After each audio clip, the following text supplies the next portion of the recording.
Welcome to my second episode in the series. In this podcast, I will journey back into the landscape of Ireland's rich history and explore the hidden past and its people. I hope you will enjoy the rich historical tapestry I will weave through the history of its people and the landscape which they lived. Through its people, its rich heritage and culture that makes up Danny Houlihan's Irish experience. Over the last 40 years, I have travelled the countryside of Kerry. Three of the most captivating places that I have visited, time and time again, is Rattoo Round Tower, Derryco Churchyard, and Dysert Tralee.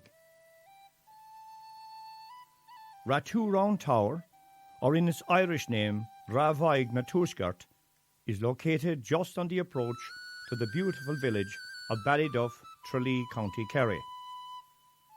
The high tower stands out against the Irish skyline as a reminder of the days when Christianity was in its heyday, when monks worshipped and chanted within the confines of that great monastic centre.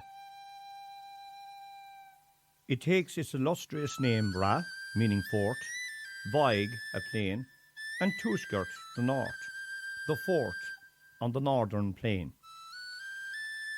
Its history is colourful. Tradition relates that the monastery was founded by Bishop Lugach in the 6th century as a place for sanctuary for meditation and prayer to the divine God. His feast day is the 6th of October. However, from my research, Lugach has been mentioned in the Culdee of Aengus Céile Dé and also Lough Brach as being in several monastic places in Ireland. This highlights his importance as a religious person at that period of Irish Christianity. A local tradition in the area of Ballyduff states that the tower was erected to commemorate a great battle that took place in a field nearby called the paddock. Over the years in the paddock, a few humps have been seen, but never touched or ploughed by the locals, not to upset the sleeping warriors. The tower was constructed possibly in the 9th century as a cligtoch, or bell house, to house the great bell of Rattoo, which was used to summon the monks to worship in those bygone days. The tower is 92 feet in height, with a circumference of 47 feet 9 inches. The walls are 3 feet 10 inches at its base, with hammered sandstone blocks, rising to 6 floors. At one stage there was a wooden stairs to all its floors, but nothing now remains today. Architecture of Rattoo Round Tower. The doorway has a unique feature, cut in relief, a unique curvilinear carving visible to this day, testament to the dexterity of our ancestors in those bygone days. The windows of the round tower, which are used for lookouts, are situated on the cardinal points. Thus, a great view of the plain of North Kerry and the inland waterways was obtained. Where did the builders of Rattoo obtain the materials for the tower? Limestone was obtained from the Kilmore area, which at that time had an abundance of red sandstone. Timber was used in the high scaffolding, was obtained from the dense forest that surrounded the area, all natural resources at hand for the building of a monastic centre. Standing at the base of the famous round tower, I can get a feeling of the past. The builders who cut the sandstone blocks, fashioning their thickness before laying course by course to reach the top of the tower. One can imagine the sound of the famous bell ringing out from the lofty belfry, warning the monks of the approaching attack from Viking invaders. The monks frantically gathering their religious items, entering the tower by its wooden steps, the door closing behind them in an attempt to survive the attack. A spring well was located near the settlement for all to use, apart from being used daily by the monks. In latter times it was used by the lepers, who had a colony nearby. The well was known at that time as the Well of the Lepers. It is thought that the monastery faded out at the end of this period. The ruins of the impressive Augustinian abbey is still to this day located to the east of the tower, and was used by the order from the 13th century. In the year 1200, we read in the annals of the history that the Night Hospitallers of St. John took control. Later, it became a house for the Eurasian canons. This order left the area around 1590. We read in the state papers of 1276 that during the reign of King Edward of England, confirmed Brother Christian as Abbot of Rattoo in the year 1366.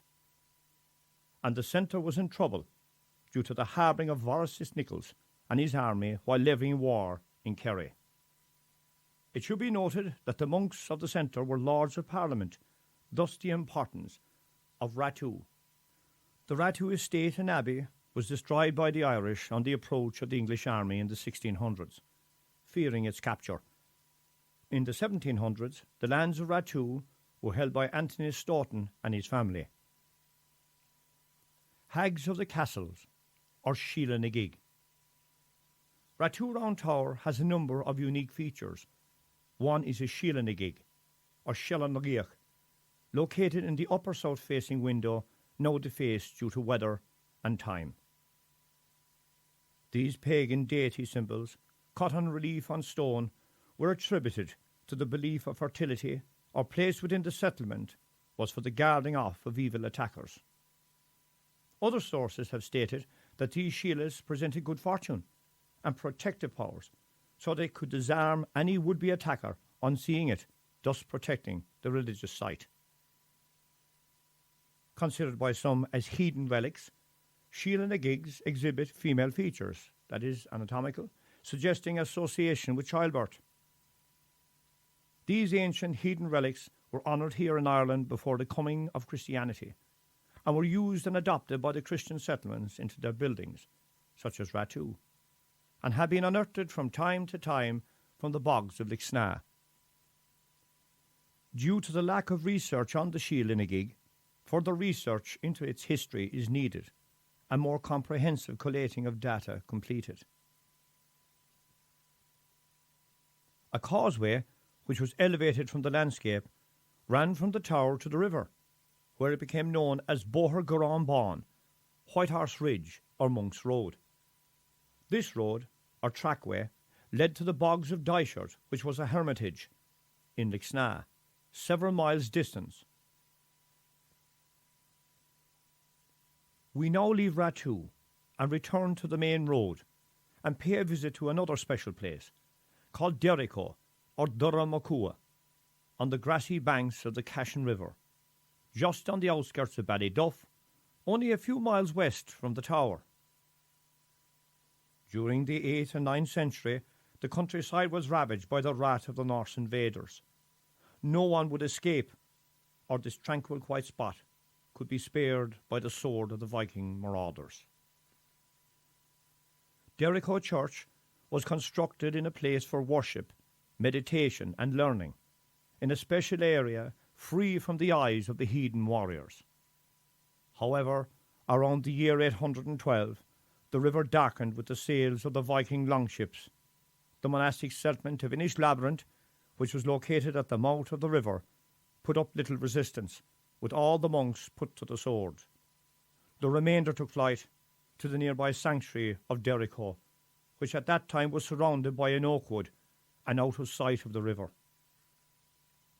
Derryco, or Durramacua, was mentioned in the Failure of Festologies of Aengus Caeli Day as the 6th of October. Aengus the Culdee was a reverend hermit, scholar and founder of the Culdee movement in the 8th century. He has been associated with Limerick and Derryco. March the 11th marks his death. The Culdee established a hermit-style worship of God in quite secluded places like Derryco in early Christian society. The translation of Derryco, or Durramacua, has been described by O'Donovan as the oak wood, or the wood of the battle, which is connected with a battle that took place on the river at Inish Labyrinth. Illuminated scripts were possibly written at Derryco, and above all, meditation to the divine, with daily prayers led by the leader of the hermitage. Tombs that are there in contemporary times are that of the Stacks of Kerry landowners from the North Kerry locality. Approaching the ivy-clad ruins, one can feel the sense of stillness and meditation, a place of sanctuary in those bygone days when the monks of Derryco were living there on the banks of the Cashin River, fishing, meditating and praying to the divine. Today all that remains is a ruin of its former glory. One south wall is now gone, its east-facing window is still there, welcoming the dawn of a new day. No more the chants of the monks echo in Derryco's ivy-clad walls, but one can just imagine the settlement at prayer. Today, its ivy-clad ruins is surrounded by a graveyard, only in use by local families who have loved ones buried there. We leave Derryco monastic settlement now and journey on to Lixnaw, a short distance to another special place called Dysert in Tralee. In Lixnaw village, take the turning to the left at the crossroad and continue for a mile. Then take another left, will take you past the limestone hill where once stood the Lixnaw monument to the Lords of Kerry, which once stood in that location. We will visit this place in another episode. Continue along the winding road until you see a signpost. This directional marker will take us down a narrow road to the church and graveyard of Dysert, the former hermitage.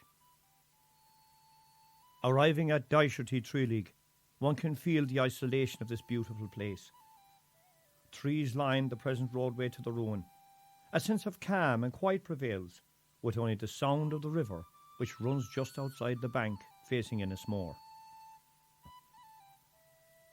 Dysert takes its illustrious name from St. Tralee, an Irish saint who was well respected here in those early days of Christianity. The collar or fetter of St. Tralee. Tradition relates that as a young boy, Tralee had two brothers. One day, the brothers made a collar or fetter as a joke, and tied and locked the fetter on young Tralee and threw the key into a local river. Tralee later departed his family home and chose a life as a hermit, travelling Ireland and praying to God. Finally, his journey led him here to the banks of the river in Lixnaw, where he constructed his small Dysert or hermitage. Many years later, his brothers came looking for him and found Tralee at Dysert in Lixnaw, praying to the divine. His brothers were very happy to see him, and he welcomed them to the Dysert and his home. Tralee had forgiven his brothers for the collar and fetter they had placed on him many years ago. In celebration of their visit, Tralee asked a local fisherman to cast his net out on the river to catch a few salmon. Later that day, the fisherman returned with his nets with 4 salmon. Returning to the Dysert, the fisherman offered the 4 salmon to Tralee. "No," said the hermit, "I will only take 1. The fisherman left, and Tralee began cooking the salmon on an open spit, where the old ruins of the church is located today. When the salmon was cooked, Tralee and his brother sat down to eat. No sooner Tralee had inserted a large knife into the fish, a key fell out. It was the same one his brothers had thrown into the river many years previously. Mass was celebrated with his brothers. The key unlocked the saint from his fetter, thus his trial was over. On the bank of the river, I'm looking at a calm, winding river. There are a few boats here. It is very peaceful. One can just imagine the fisherman hauling in his net with the salmon in it, and the fire lit by Tralee on the banks of the river. Looking westward towards Rattoo and the bogs, we can imagine the sight of the monks in meditation, walking along Bohergaran Bawn towards a hermitage for retreat and prayer. Today, all that remains of the Dysert is part of a wall of the old church, adorned with ivy, surrounded by a graveyard. This graveyard is used by locals. Noted tombs here are that of the local landlord George Hewson of Innismore and others. Leaving Dysert, and its special hermitage, one can respect the past and wonder on the lives of these people who were here on the bank of the river in peaceful meditation. Boher Garan Bawn, White Horse Ridge or Monk's Road. West of the Dysert, an elevated roadway was located, close to the hermitage, which ran from the Round Tower, crossing the bogs of Ballyduff. This structure was called White Horse Ridge or Monk's Road. It was also known as Boher na Lawar or the Leper's Road. Only short sections remain of this priceless relic, buried beneath the bogs. During peat extraction, large oak timbers with pegs have been unearthed. The road gets its name from the white mud in the area. This elevated trackway ran from Dysert to Rattoo Round Tower Monastic Centre in a westerly direction. The monks used the hermitage as a retreat, and the association with lepers was at Rattoo there was a clear spring well called the Leper's Well, which helped in the curing of leprosy. The importance of the settlements at Rattoo, Derryco and Dysert must never be forgotten, as in their heyday they played a major part in the Christian past of Ireland. The workers that built the great tower with their bare hands, and the abbey now long forgotten, but their work remains testament to the believers of the Christian faith. The Well of the Lepers, now hidden within the landscape of Rattoo. In its past, it sustained the settlement, the sick and the thirsty. The ivy-clad abbey is silent now, where once the sounds of chanting monks echoed, a part of our past, a part of our heritage.